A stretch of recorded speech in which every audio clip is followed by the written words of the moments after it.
Tahukah Anda, otak merupakan bagian tubuh yang paling penting bagi manusia? Sekarang angkat tangan Anda dan letakkan pada dahi. Tepat di situ, ada bagian otak yang paling istimewa. Bagian itu disebut prefrontal cortex atau disingkat PFC. Menurut peneliti otak Jordan Grafman, PFC ini hanya ada pada otak manusia, sehingga membedakan kita dengan binatang. Bagian ini diciptakan dan dirancang khusus oleh Tuhan supaya manusia mampu memilih dan memiliki etika. PFC berfungsi seperti pemimpin. Ia bertanggung jawab untuk berkonsentrasi, memahami benar dan salah, mengendalikan diri, menunda kepuasan, berpikir kritis, dan merencanakan masa depan. PFC adalah pusat pertimbangan dan pengambilan keputusan. PFC inilah yang membentuk kepribadian dan perilaku sosial. Sayangnya, PFC adalah bagian otak yang paling mudah mengalami kerusakan. Jika PFC rusak, maka kepribadian orang bisa berubah. Rusaknya PFC bisa disebabkan oleh benturan fisik, bisa juga oleh zat kimia, seperti narkotika, psikotropika, dan zat adiktif atau nafsa. Dan ternyata, penyebab paling merusak juga pornografi, yang disebut narkolema, narkotika lewat mata. Bagaimana pornografi mempengaruhi otak dan pikiran kita? Adi, remaja 12 tahun, melihat gambar di TV yang menjurus ke porno. Awalnya, ia merasa kaget dan jijik. Ini karena sistem limbik di otak Adi menjadi aktif. Sistem limbik mengatur emosi juga keinginan makan, minum, dan berhubungan seksual. Sistem limbik ini kemudian mengaktifkan zat kimia otak bernama dopamin. Dopamin memberi rasa senang, penasaran, sekaligus kecanduan. Zat ini juga aktif jika orang mengkonsumsi nafsa. Oleh karena itu, sifat candu pornografi sama dengan sifat candu nafsa. Otak akan mengingat apa yang membuat Adi senang dan bagaimana ia memperolehnya. Jika Adi mendapatkan pembinaan akhlak, etika yang baik, dan patuh pada norma sosial, dorongan melihat pornografi, meskipun menyenangkan, akan ia abaikan. Namun karena hal itu tidak ada pada diri Adi, ketika ia sedang merasa bosan dan ingin mencari kesenangan, otak akan mendorongnya agar melihat pornografi lagi. Namun lama-lama, Adi bosan melihat jenis gambar yang sama, dan butuh yang lebih porno untuk memicu rasa senang.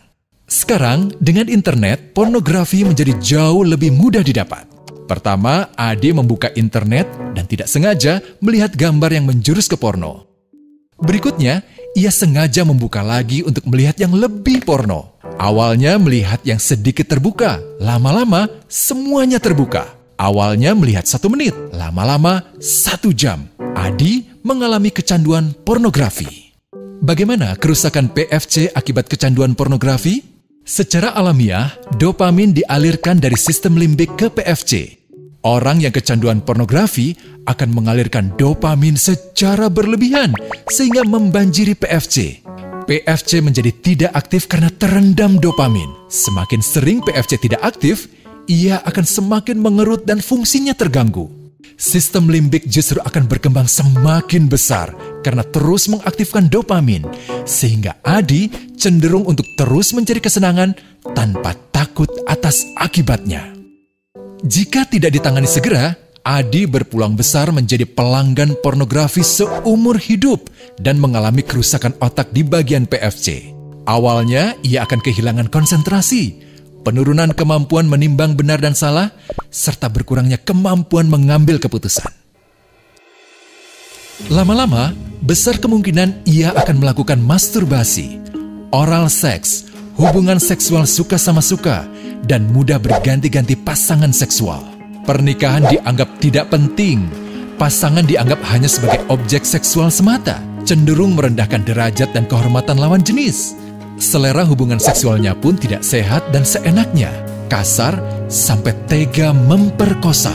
Manusia jadi tidak ada bedanya dengan binatang. Inilah dampak yang terjadi akibat kerusakan PFC. Ahli bedah otak Donald Hilton Jr. mengatakan, jika difoto menggunakan alat magnetic resonance imaging, otak yang rusak akibat pornografi memperlihatkan hasil yang sama dengan otak yang rusak karena kecelakaan.